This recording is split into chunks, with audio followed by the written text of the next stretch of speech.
Assalamualaikum warahmatullahi wabarakatuh. Alhamdulillahilladzi nawwara qulubal arifin wa ahabba as-salihin al-muttaqin wa sallallahu ala nabiyyina al-karim Sayyidina Muhammadin wa ala alihi wa sahbihi ajma'in. A'udzu billahi minasyaitonir rajim. Bismillahirrahmanirrahim. Yauma yunfakhu bis-suri fatatuna afwaja. Amma ba'du. Ibu bapak yang berbahagia, yang dimuliakan Allah Subhanahu wa taala, marilah kita mengawali pengajian dengan doa. Semoga panjenengan oleh Allah dan yang hadir, yang akan hadir, diberikan sehat walafiat, panjang umur yang barokah. Khusus Abah Haji Fadran sekeluarga dan Ibu Haji sekeluarga bersama anak cucunya sekeluarga diberikan kemudahan, diberikan kelancaran usahanya, diberikan panjang umur yang barokah, dijauhkan dari bala musibah, dan semua juga yang hadir pada kesempatan malam ini. Al-Fatihah.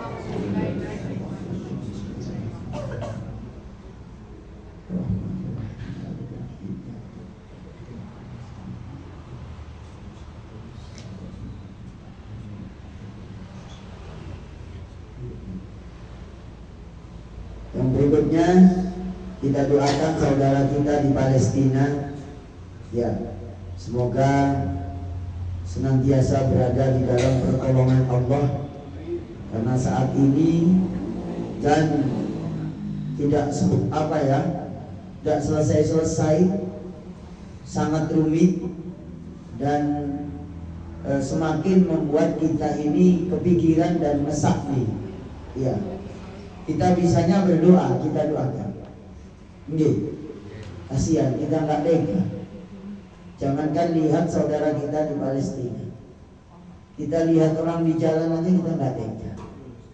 Yang lagi bekerja sambil bawa anak kecil dan seterusnya, kita nggak tega. Apalagi yang di Palestina, yang sampai kelaparan.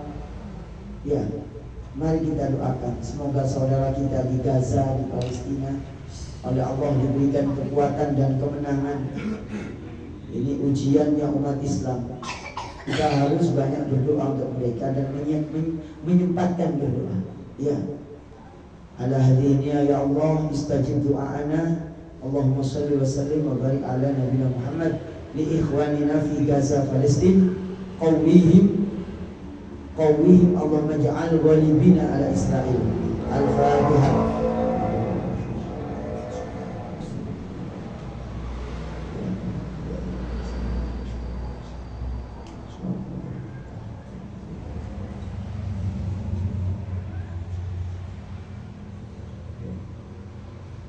Niki Bapak Ibu, niki saya akan membaca tentang tema yang ada di Al-Hikam ini, yaitu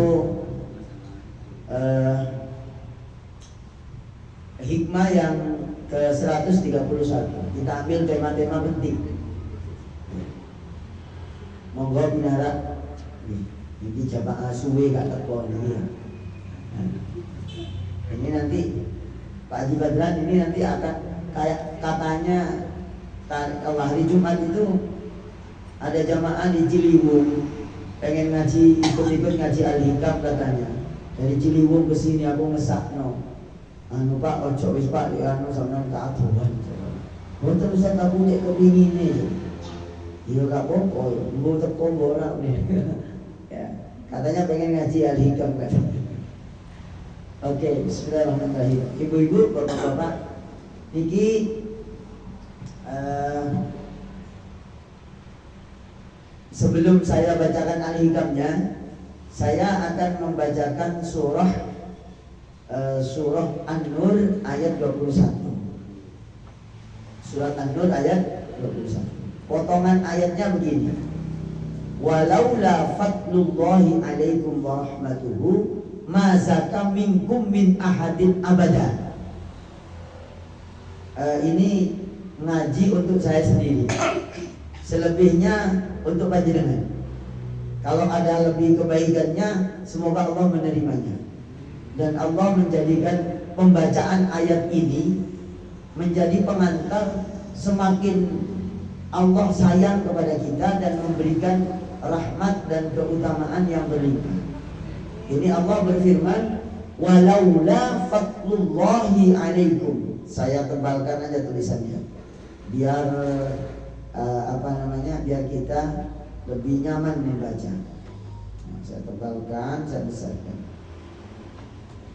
Surat An-Nur ayat 21. Walaula fadlullahi alaikum, tak abhamno, ya, tak merahkan.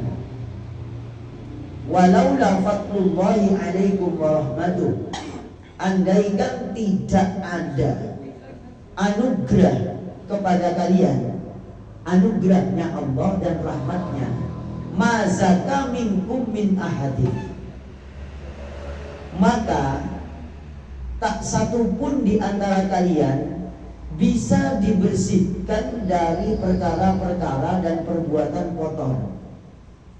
Jadi kalau kita ini berbuat, kita ini saat ini, malam ini oleh Allah ditakdir pengajian dan kemudian tidak maksiat.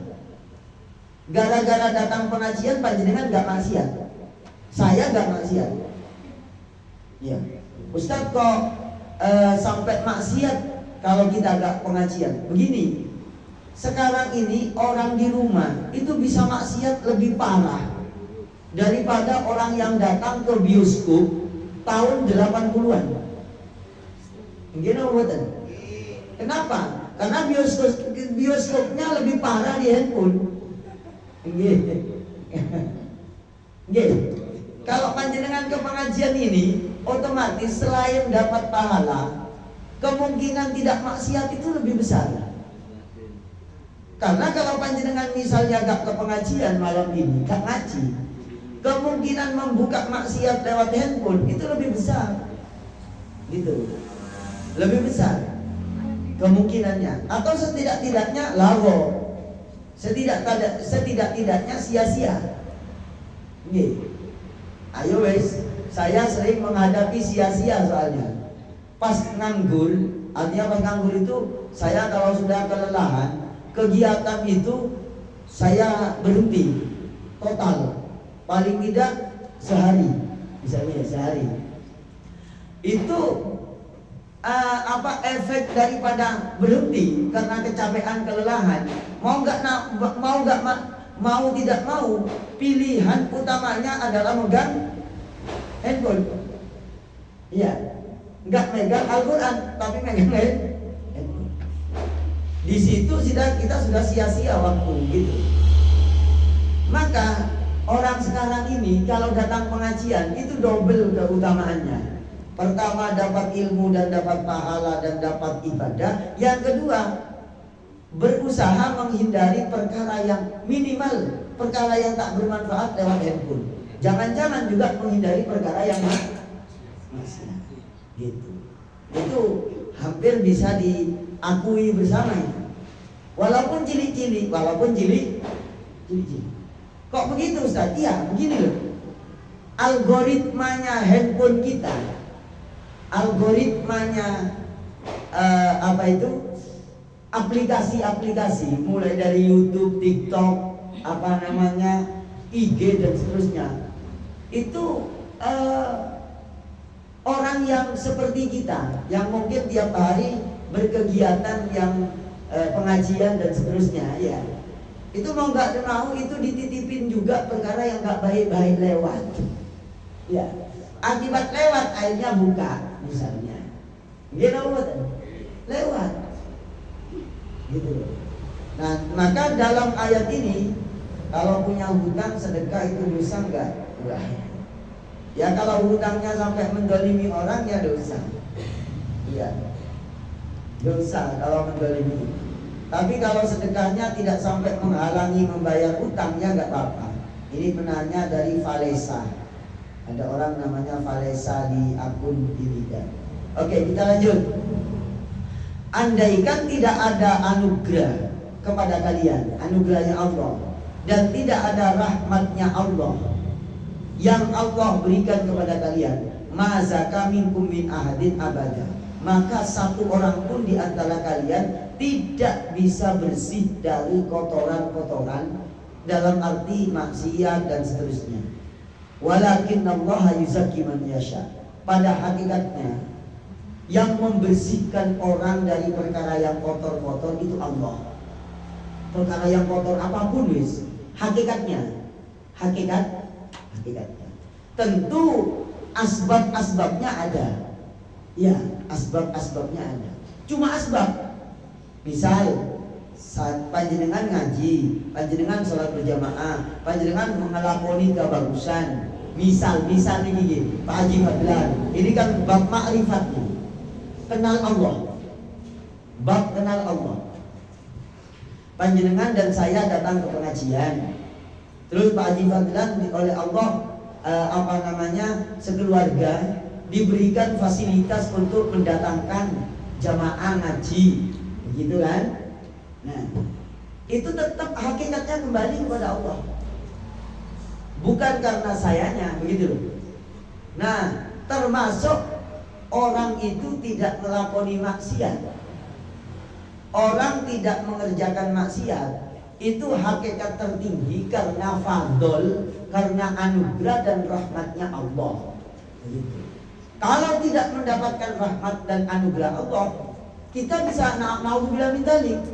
Orang yang ngajar agama sekalipun bisa terjatuh ke dalam maksiat. Ya. Ini penting. Katanya di dalam Al-Hikam ini, ya, Bapak Ibu yang dimuliakan Allah, di sini dikatakan laula jamilu sitrihi. Ini termasuk karunia Allah nih. Karunianya Allah yang diberikan kepada orang yang beriman. Laula jamilu sitrihi lam yakun amalun ahlan lil qabul. Andaikan bukan karena karunia Allah, yaitu menutup aib-aibnya kita, ya, maka amal-amal yang kita lakukan ini tak layak diterima. Ya. Amalnya saya dan panjenengan ini, andaikan bukan karena Allah sayang kepada saya dan panjenengan dengan menutupi aib-aibnya kita itu, maka amal kita ini, amal kita ini belum sepenuhnya layak diterima. Kenapa kok demikian? Iya, karena terlalu banyak amalan-amalan kita ini belum memenuhi standar ikhlas. Belum memenuhi standar ikhlas. Saya ambil contoh Pak Huda Mawon, Hambangan ini. Karena Pak Huda kalau saya membuatkan contoh, Pak Huda enggak murang-muring ke saya, enggak tersinggung. Pak Huda datang pengajian di sini nih, sebelum saya datang berapa menit? Kira-kira Pak Huda 10 menit sebelum saya datang. Tadi di Al-Falah kan tidak kan? Tidak datang. Ini banyak. Ini kalau kita pakai ilmunya Al-Hikam, iya. Sekali lagi ini contoh yang sering tak buat di sini. Tapi harus diulang-ulang biar tambah yakin dan mantap. Iya, bahwa yang kita lakukan ini boleh jadi antara yo ikhlas temenan, roto ikhlas, kapan ikhlas, iya, ikhlas plus, iya, ya enggak. Jadi Pak Huda kalau datang ke sini itu maaf, belum sepenuhnya bukan karena Pak Huda rajin dan cinta ilmu banget, tapi faktor karena beliau pengangguran itu juga perlu dijadikan landasan berpikir. Mungkin apa betul? Coba Pak Huda nerima order dari Pak Prabowo. Pak Huda ngapunten, saya pesen jaket 10.000 jaket dengan logo merah putih. Wah, ini sudah dipertaruhkan ini untuk datang pengajian 10 menit sebelum kiainya datang. Jadi faktor pengangguran itu ditutup oleh Allah. Sehingga yang tahu dari panjenengan, Pak Haji Fadlan kedatangan Pak udah bangga, oh cek rajin nih wong iki. Ya enggak? Ditutupi oleh Allah, gak ketok isi hati ini sing sak temene. Nggih napa boten? Dan itu ngena saya juga. Ngapunten, saya yang pertama kali kena sebenarnya. Ini Ustaz Wahid datang ke pengajian, habis dari Al-Falah ke Roti Bos, besok subuh ke Al-Amin, jam 7 ke Buya Hamka. Wah, Ustaz Wahid ini rajin banget pengajian. Loh. Jangan langsung begitu. Iya. Kenapa kok demikian Ustaz? Iya, Ustaz Wahid juga perlu diteliti hatinya dan keadaannya. Ini karena Ustaz Wahid sudah gak ada pilihan lain. Saya jujur mawon, karena andaikan saya disuruh gak jauh-jauh ke Jakarta, saya ditelepon saya sama Bu Khofifah, Ustaz ngapunten ini Ustaz Wahid iya, saya nonton panjenengan di YouTube sama TikTok, ternyata ceramah sampean kok bagus ya, selalu ngaji kitab Al-Hikam, Bidayatul Mujtahid, kemudian Bulughul Maram, Tawdihul Ahkam, kitab-kitab kalau banyak. Ngapunten Ustaz, panjenengan tak angkat jadi BNS, bertugas khusus di kantor di kantor Gubernur Jawa Timur, di kantor Geraha Dia. Buat Ustaz langsung PNS, gaji insya Allah tidak kurang dari 20 juta. Wah, ngapunten loh ya.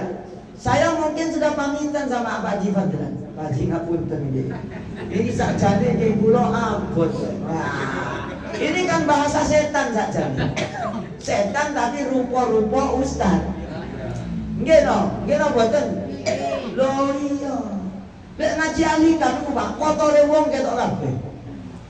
Kotornya kita ini kayak. Maka katanya katanya Ibnu Athaillah, laula jamilu sitrihi lam yakun amalun ahlan lil qabul. Andaikan bukan karena Allah itu lutut dengan keindahan sifatnya, ya, maka amalnya seseorang itu masih jauh dari kata diterima. Kenapa? Di dalam hati kita ini masih banyak persoalan-persoalan yang belum terselesaikan. Tapi ini ilmu untuk menghukumi dan mendidik diri pribadi, bukan untuk menilai orang lain.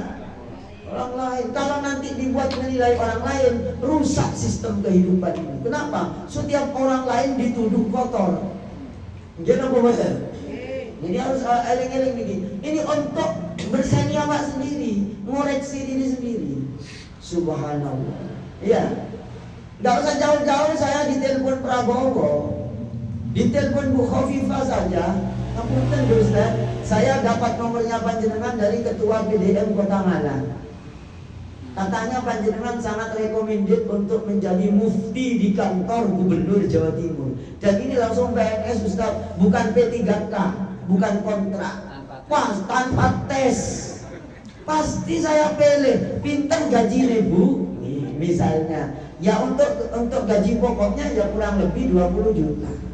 Tunjangannya panjenengan PP ke sini, transport lain lagi. Tugasnya nopo mawon, ngimami sama ngisi pengajian seminggu 4 kali Ustaz. Selebihnya itu panjenengan cuma ngimami. Ya pasti pilih di sana saya. Ada yang tes. Iya, tanpa tes. Yang tes malah enggak bayar gitu ya. Yang tes dapat 2 juta.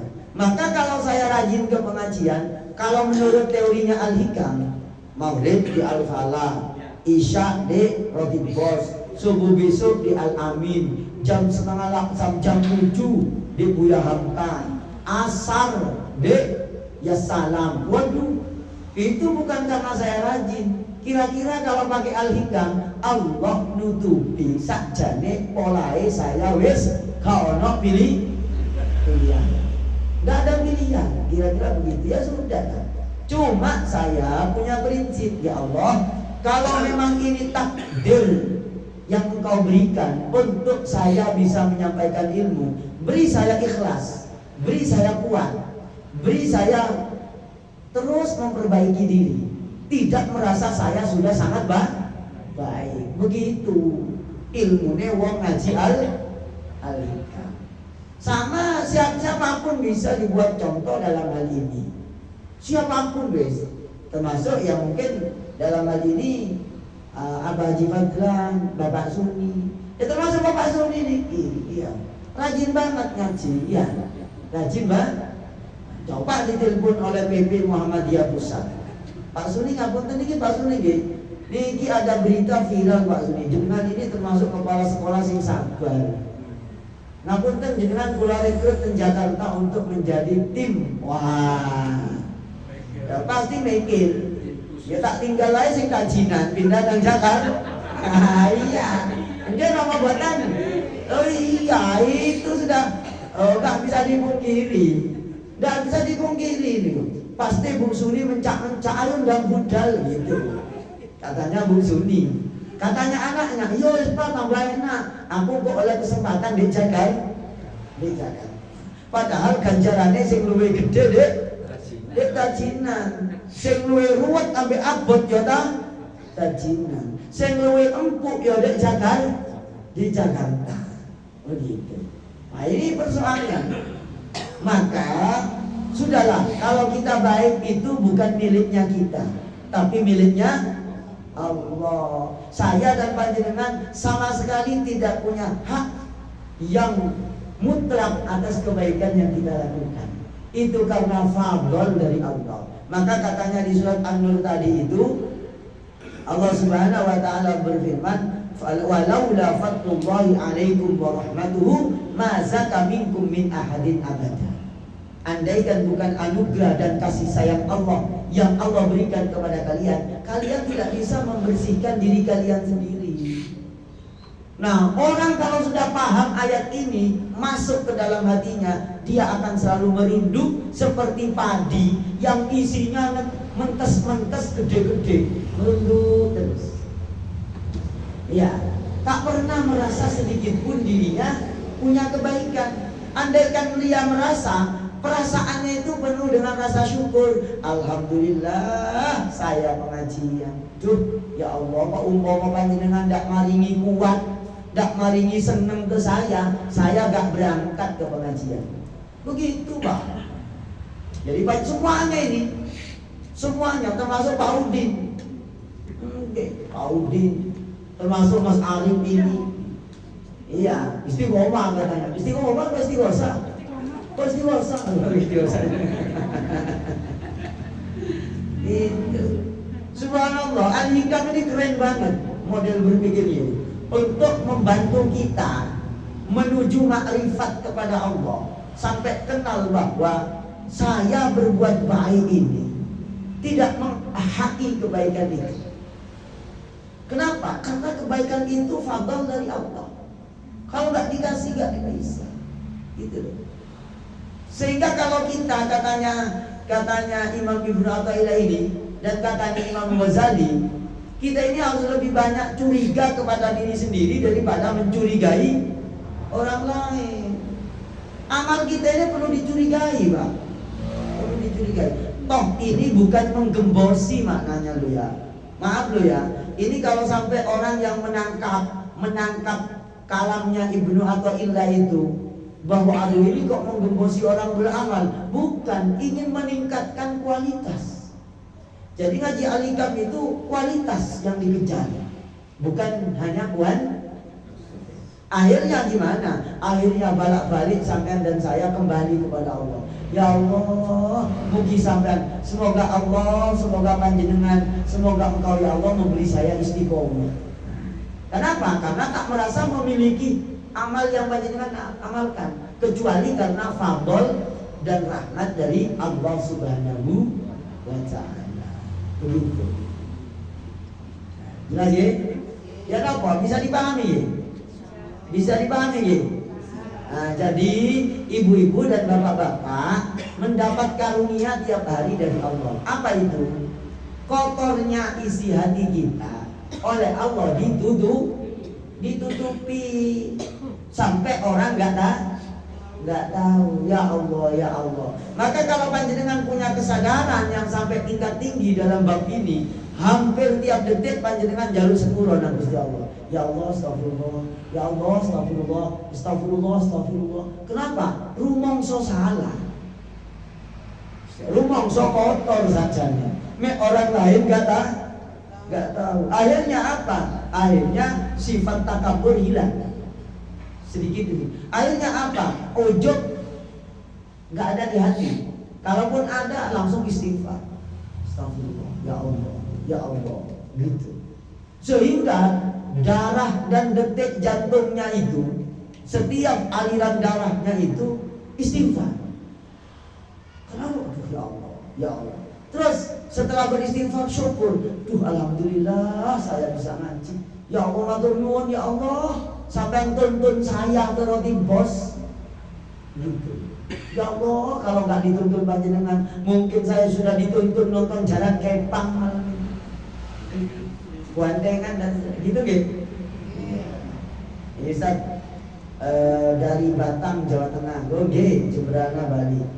Assalamualaikum Pak Ustaz. Salam sehat lahir batin, murah rezeki, dimudahkan segala urusan.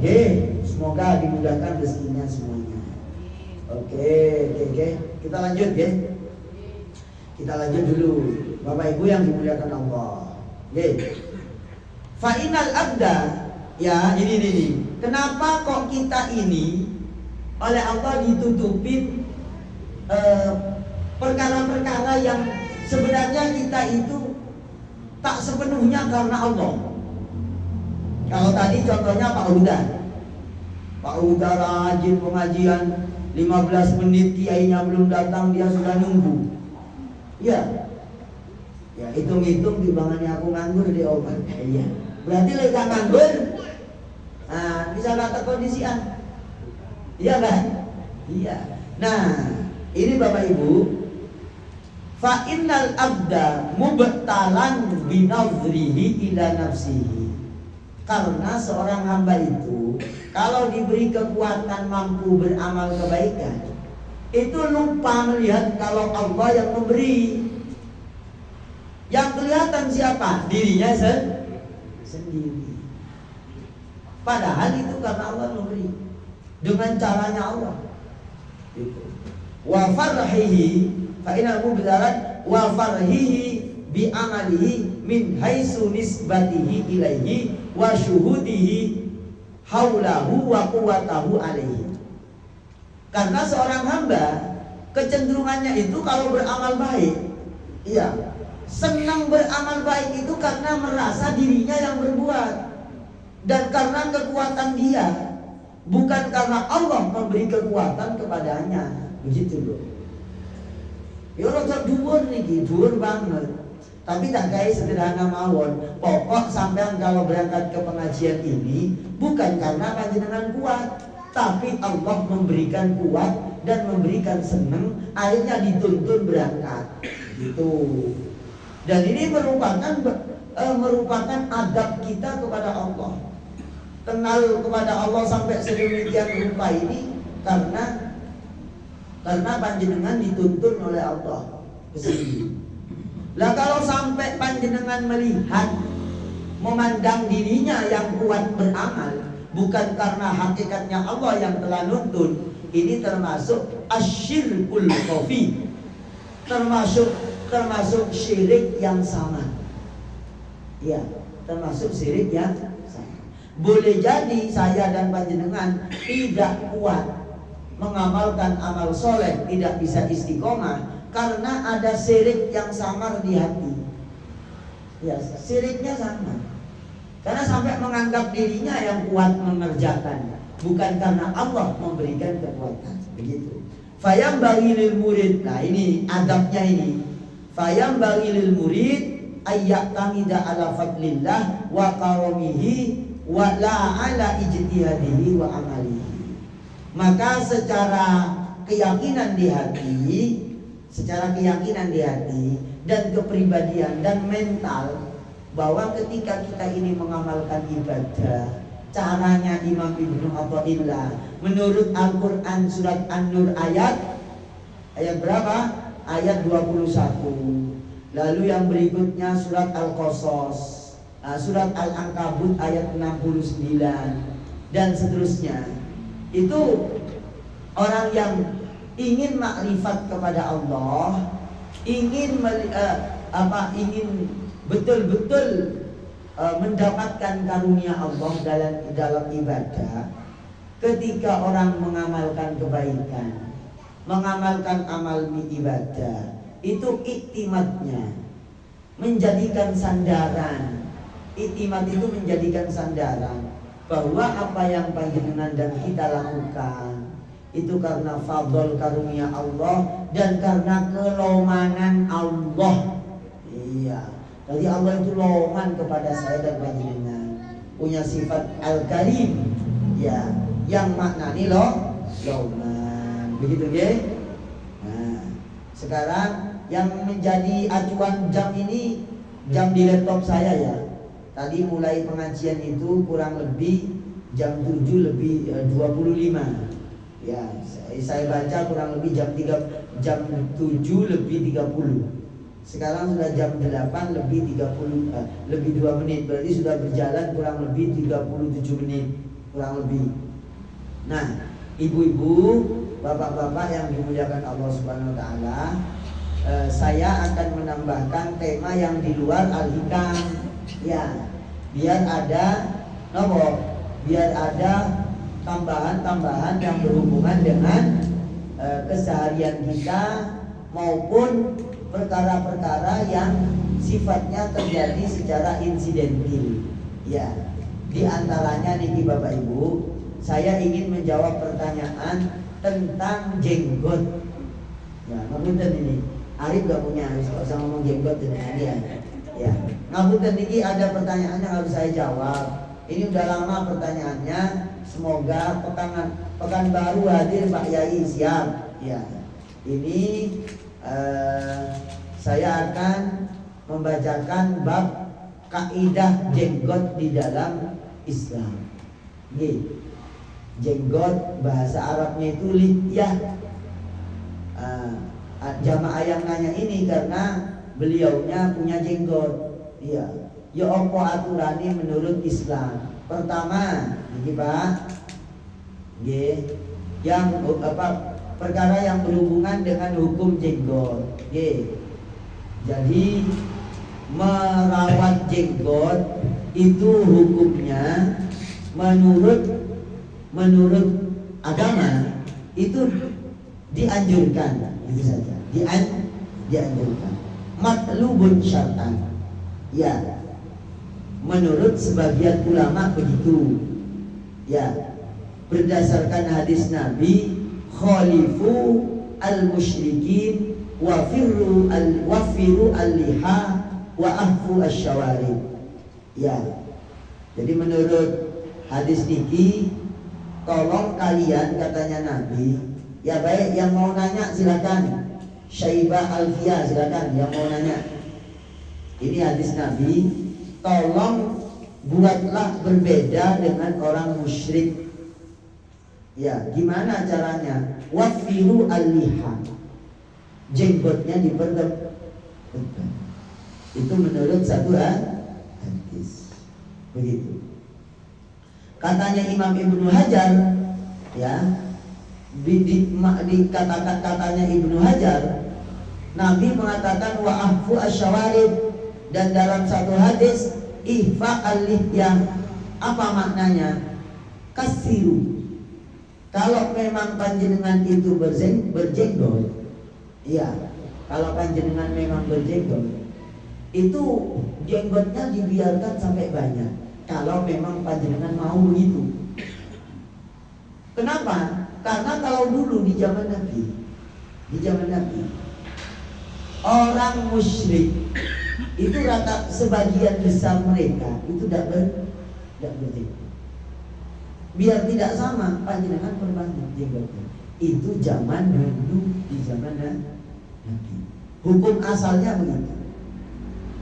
Terus yang berikutnya, ya, kalau pakai Ustaz, pakai obat gimana? Ya kalau pakai obat, ditebalkan jenggotnya, itu tidak ada perintah. Tapi boleh begitu, ya boleh saja. Nah, sekarang bagaimana Ustaz? Ya, bagaimana kalau sekarang orang punya jenggot, ya kok dipotong atau dikeropi seperti saya misalnya, ya. Seperti saya misalnya dikeropi, boleh apa enggak? Ini terjadi ikhtilaf di antara ulama. Ya, pertama, ya, zahaba ba'dul fuqaha minhum an-Nawawi ila an la yuta'arrada lil-lihyati fala yukhadu min tuliha aw ardiha li dhahiril khabar. Menurut salah satu pendapat, ya, enggak boleh ngambil sebagian atau keseluruhan, termasuk mencabut maupun mencukur. Begitu menurut sebagian ulama. Di antaranya Imam Nawawi gitu. Wa ta'a akharun minhum ala nabiyya wala nabiyya ila annahu ila idza zada tululihya anil qabdah yajuzu akhdhu zaid gitu. Menurut sebagian ulama dari kalangan Hanafiyah dan Hanabilah, boleh merapikan yang melebihi dari satu genggaman. Misalnya nak monal lagi, jenggotnya sampai 3 meter, jenggot sampai 3, brengos 7 meter. Itu tambah mengganggu dan merusak pemandangan. Ya, walaupun nggak ada itu ya, boleh jadi suatu saat ada. Ya, kalau sampai melebihi satu genggaman, itu boleh dipotong, dirapikan, gitu. Kemudian yang berikutnya, dalam satu pendapat menurut ulama Hanafiyah, ya, inna akhdama zada anil qabdah sunnatun. Ya, mengambil, memotong yang lebih dari satu genggaman itu bahkan disunahkan. Ini menurut satu pendapat. Terus yang berikutnya, qala Ibnu Hajar, ya, ini dalam satu hadis, ini diriwayatkan oleh Imam Malik dalam kitab Muwatta, bahwa Ibnu Umar idza halaqa ra'sahu fi hajjin aw umratin. Abdullah bin Umar itu kalau motong rambut di waktu haji dan umrah, yaitu tahallul, akhadha min lihyatihi wa syaribihi. Sayyidina Umar juga motong jenggotnya dan motong brengosnya. Ya, dalam satu riwayat, kana idza hajja aw tamara qabada ala lihyatihi fama fadula akhadahu. Ya, dalam riwayat yang lain, ya, bahwa Abdullah bin Umar kalau haji dan umrah kalau sudah pas tahallul, itu bukan hanya kepalanya, tapi juga selebihnya satu genggam dari jenggotnya. Nah, sekarang komentarnya ulama. Kalau tadi itu kan yang dipotong semuanya, kepala, jenggot semuanya habis. Dan riwayat yang kedua selebihnya dari satu genggam. Nah, sekarang komentarnya Imam Ibnu Hajar. Qala Ibnu Hajar, ini penting nih, komentarnya Ibnu Hajar ini bagus banget. Di dalam kitab syarahnya Sahih Bukhari juz 10 ke 350 halamannya. Ya, ini ilmu nih. Ini murni ilmu. Ya. Qala Ibnu Hajar berpendapat tentang pemahamannya hadisnya Ibnu Umar tadi itu. Alladzi yadharu anna Ibnu Umar kana la yakhussu hadza bin nusuk. Jadi Abdullah bin Umar itu merapikan jenggotnya dan brengose itu tidak hanya bermaksud atau tidak hanya dalam konteks ibadah haji dan atau umrah ketika tahallul, bal kana yahmilu al-amra bil itfa ala khairil halah allati tatashawwahu fiha as-surah bi ifrati tuli sya'riliyya aw ardi. Katanya Imam Ibnu Hajar, ini mencakup perintah ya merapikan termasuk memperbanyak ya ala ghairil halah, di selainnya keadaan yang menyebabkan bentuknya jenggot itu gak rapi, mungkin kepanjangan atau kelebaran sampai sekian. Kalau sekiranya gak rapi, walaupun tidak dalam keadaan umroh dan haji, itu juga tetap dirapikan. Jadi tujuannya Ibnu Umar itu kalau sudah sampai sekian, lebihnya dari satu genggam itu dipotong dirapikan. Katanya Ibnu Hajar itu mencakup waktu umroh dan juga di selainnya waktu umroh dan haji. Begitu.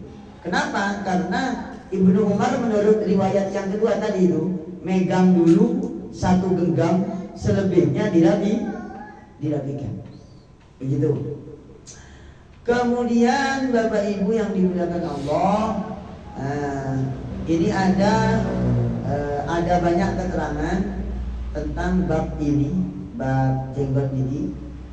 Ya, ini dhahaba akharun minal fuqaha. Sebagian ulama yang lain dari kalangan ulama la ya'khudhu minal lihya syai'an, tidak boleh memotong jenggot kecuali idza tashawwahat bi ifrati tulha aw ardiha, kecuali kalau terlalu panjang sampai menyebabkan kelihatan penampilannya agak bagus, maka boleh. Dan ini dinukil oleh Imam At-Tabari dari Imam Hasan dan Athaq dari kalangan tabi'in, dan dipilih oleh Imam Ibnu Hajar Al-Asqalani. Begitu.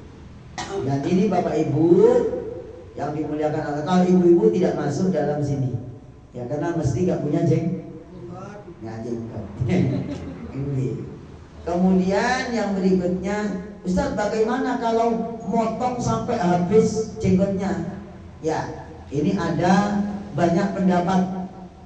Pertama, dhahaba jumhurul fuqaha, menurut mayoritas ulama al-Hanafiyah wal Malikiyah wal Hanabilah, wa huwa qaulun inda Syafi'iyah ila annahu, menurut ulama Hanafiyah, Malikiyah, Hanabilah dan sebagian pendapat Syafi'iyah, yahrumu halqul lihyah, haram mencukur sampai rontos menurut jumhurul fuqaha. Begitu. Kenapa? Karena dianggap bertentangan dengan sabda Nabi. Sedangkan sabda Nabi kan memerintah untuk memperbanyak. Begitu ya. Sedangkan dalam sebagian keterangan di sini wa fi asyiatin dasuki al-maliki, menurut sebagian mazhab Maliki, yahrumu ala rajul halqu lihyatihi, ya, haram memotong, mempelontos sampai bersih jenggotnya. Ya. Kemudian yang berikutnya, waqad jaa summa qad jaa fil fatawa al-hindiyah wa la yahliku sya'ra halqihi wa nasala nabila kama fi syarhil muntaha ala annahu la yukrahu akhdhur rajul ma tahta halqihi minasy-sya'ri li'annahu laisa minal lihya. Nah, ini menurut sebagian ulama Hanabilah tidak dimakruhkan kalau yang diambil di sini.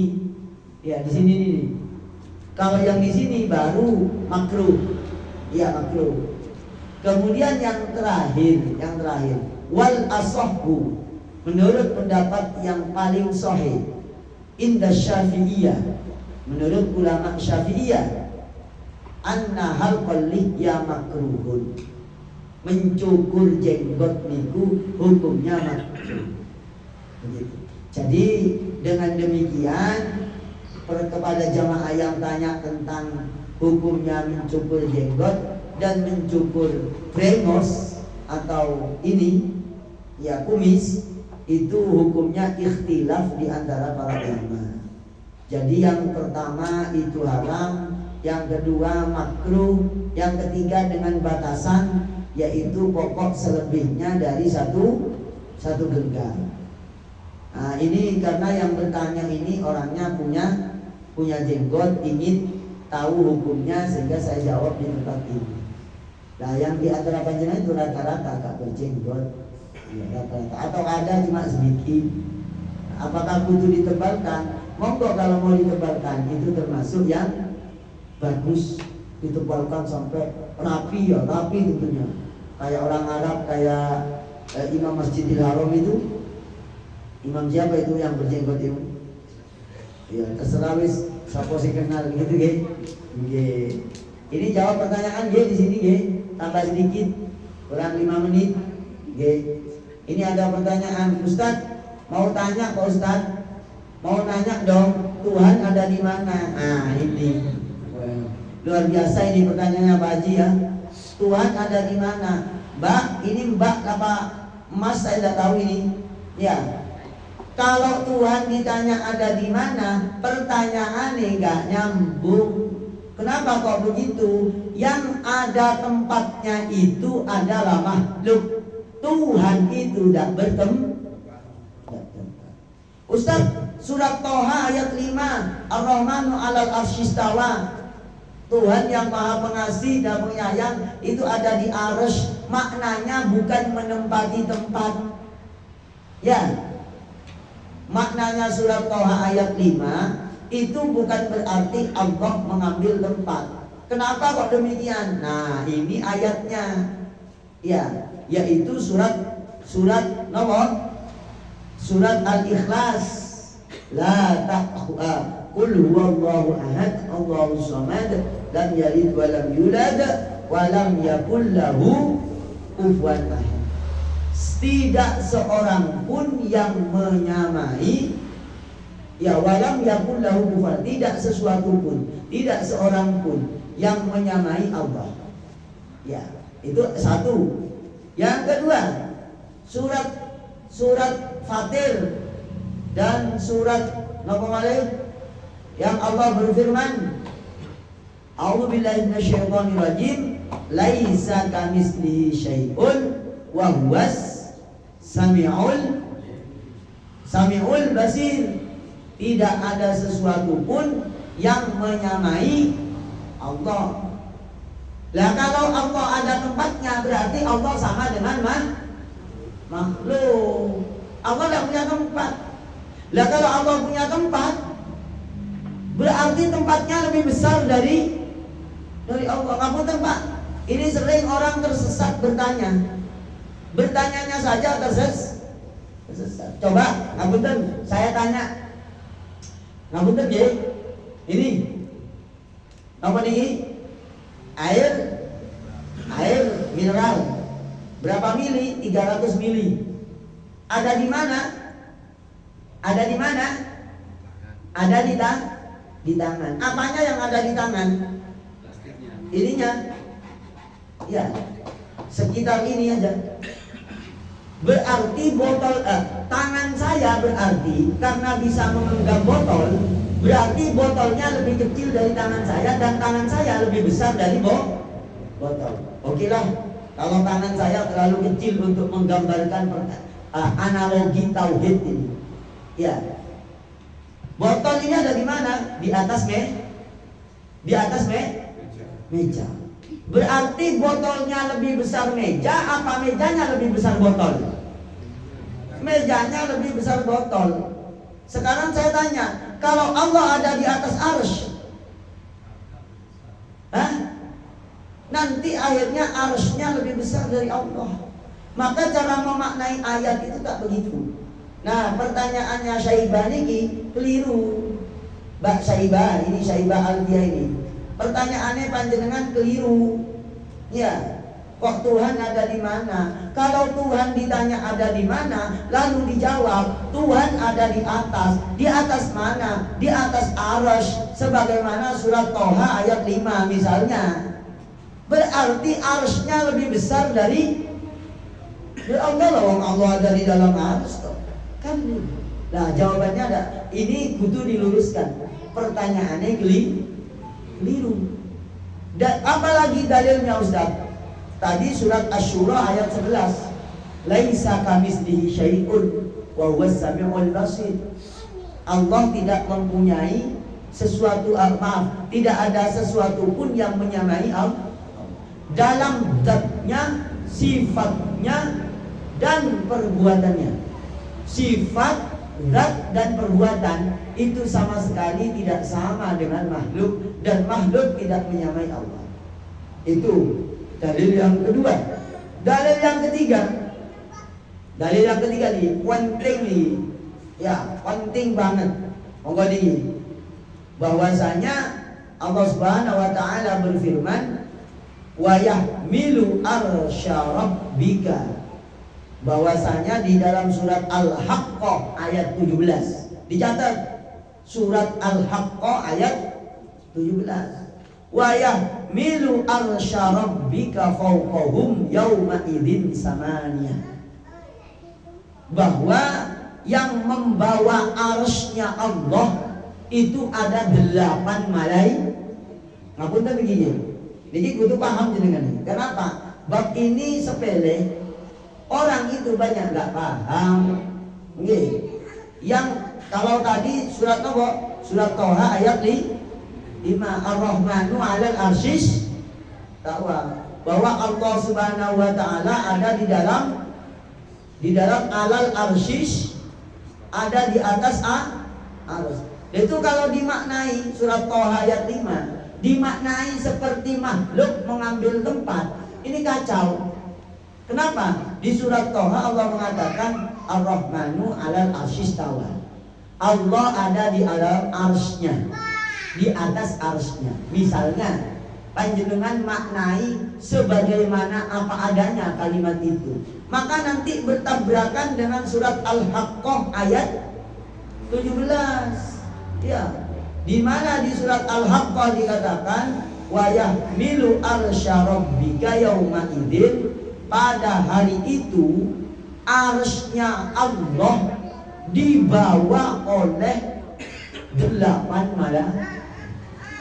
Ini misalnya nggak pakai ilmu teologi, nggak pakai ilmu kalam. Ini arsy-nya Allah itu dibawa 8, digendong 8 mereka. Lalu di surat Thaha Allah itu berada di arsy. Nyambung. Maksud saya nyambung. Jadi Allah itu arsy-nya Allah dibawa, digendong, digotong 8 malaikat. Lah terus Allah di surat Thaha ayat 5, Allah itu berada di arsy. Berartilah Allah digotong malaikat. Iya toh? Nah, maka dari itu saibah niki harus ngaji ilmu tauhid, ilmu kalam, biar paham bahwa pertanyaan Allah ada di mana itu tidak benar. Kenapa? Allah bukan makhluk. Kalau makhluk mempunyai tempat, tapi Allah itu tidak butuh tempat. Maka ada namanya wujud kidam baqa mukhalafatul hawadis qiyamuhu binaf. Oh itu. Ini Alfiyah, Syaibah Alfiyah niki kudu ngaji Kifayatul Awam. Ben ngerti ilmune ayat Al-Qur'an tentang sifat, zat, dan perbuatan Allah. Gitu nggih. Ustaz, maaf, sedekat apa Allah pada makhluknya, terutama manusia? Ya Allah ya sangat dekat. Sedekat urat nadi panjenengan, Pak Slamet. Ye. Emang potong jenggot berita pamukan sih. Dan alhamdulillah sudah selesai. Saibah ini ngaji apa marah-marah ini ya? Ini. Katanya boleh nanya, jawab dong, kok gak dijawab. Dan memangnya saya ngaji untuk sampean tok lah. Abian, saya ini ngaji bukan hanya untuk sampean, ya. Oh, cantik teko adom. Ya itu netizen itu begitu lah. Ya.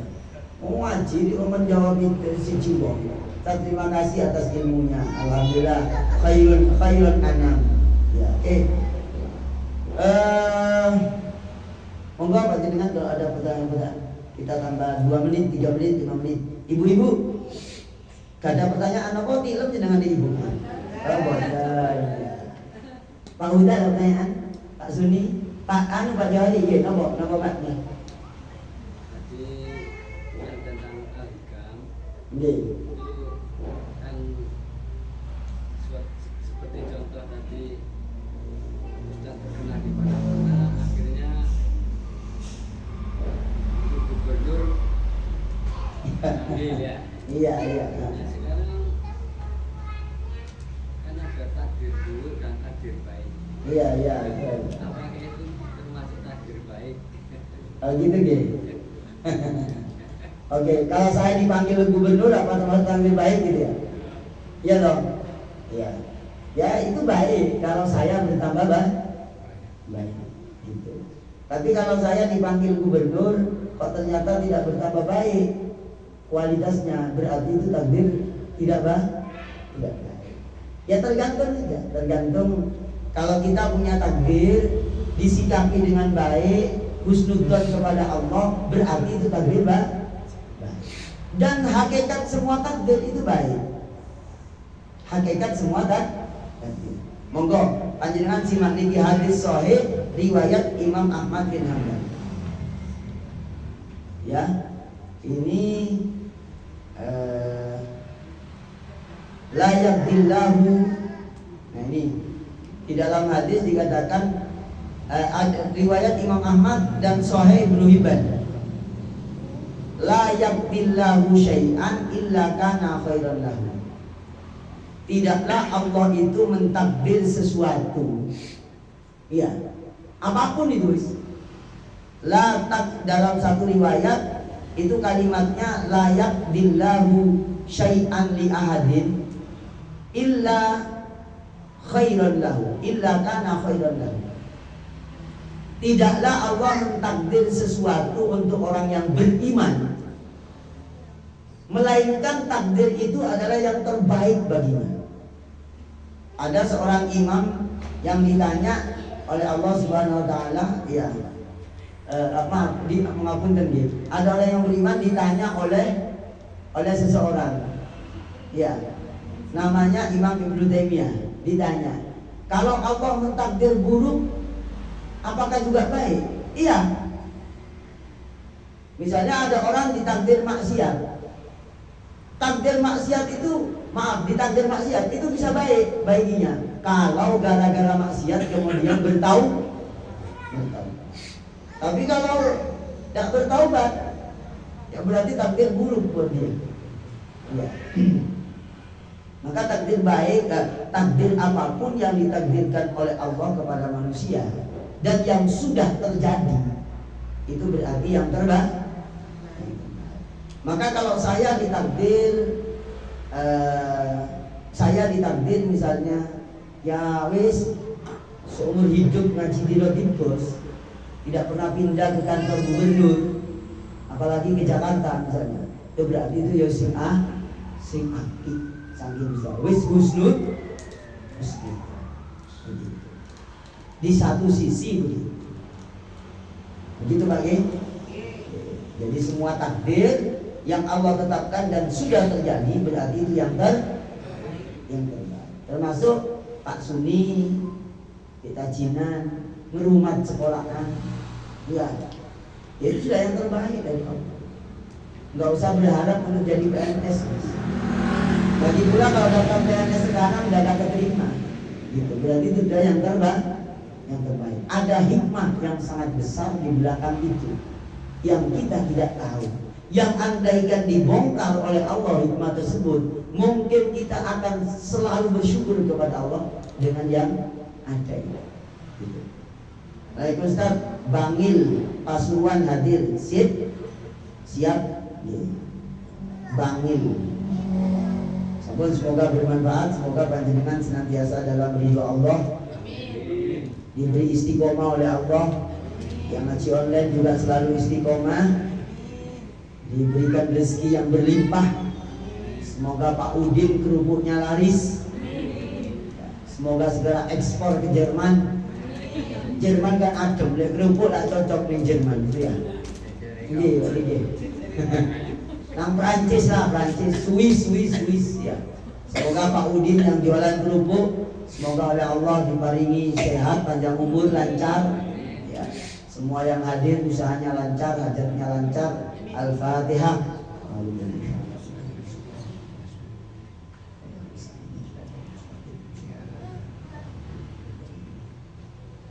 Ngapunten kok ini ada pertanyaan baru sempat dibaca. Oh ya, ngapunten kepada para jamaah saya yang ngaji online, ya. Kalau pertanyaannya sampai gak kebaca, saya mohon maaf. Bisa ditulis di kesempatan lain, ya. Ini ada Ustaz mau tanya, kalau memandikan jenazah tidak diwuduin, oh gak apa-apa. Yang penting dari awal sudah niat sekaligus menwuduin. Ya. Ya, begitu nggih? Ya dari awal memandikan itu sudah sekaligus niat mewuduin, dibasuh dari anggota wudu, lalu terus dilanjutkan memandi, kesembuh, tidak apa-apa. Iya, begitu nggih. Subhanakallahumma wa bihamdika asyhadu an la ilaha illa anta astaghfiruka wa atubu ilaik. Assalamualaikum warahmatullahi wabarakatuh. Ini ada lanjut pun makan-makan ini.